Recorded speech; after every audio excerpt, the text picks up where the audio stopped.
ជំរាបសួរពុកម៉ែបងប្អូនថ្ងៃនេះខ្ញុំបាទវិជ្ជបណ្ឌិតមៃសវណ្ណឯកទេសប្រឹក្សាជំងឺទឹកនោមផ្អែមនិងជំងឺទូទៅថ្ងៃនេះខ្ញុំមានកិត្តិយសចែករំលែកតាក់ទងនឹងធ្វើយ៉ាងណាកុំឲ្យកើតជំងឺទឹកនោមផ្អែមប្រភេទ2ឬក៏អាចកាត់បន្ថយបាននៅចំនួនណាមួយដែលអាចធ្វើទៅបានសម្រាប់អ្នកដែល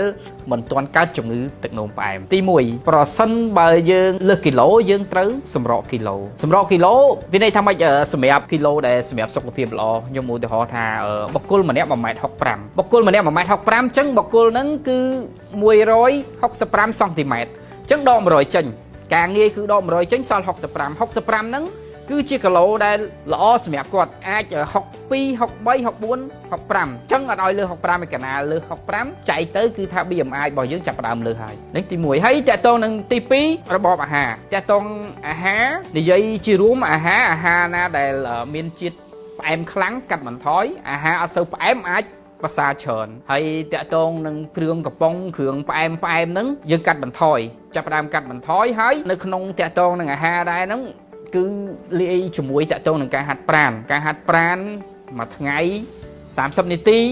នៅក្នុងមួយសប្តាហ៍150នាទី at least គេហៅថា at least ហ្នឹងគឺយើងសុំតិចបំផុតគឺយើងអាចធ្វើអញ្ចឹងនៅក្នុងចំណុចតកតងនឹងទាំងប្រមាណនេះអាចឲ្យជួយកាត់បន្ថយអត់ឲ្យយើងកើតជំងឺទឹកនោមផ្អែមអាច 40% បាទសូមអរគុណ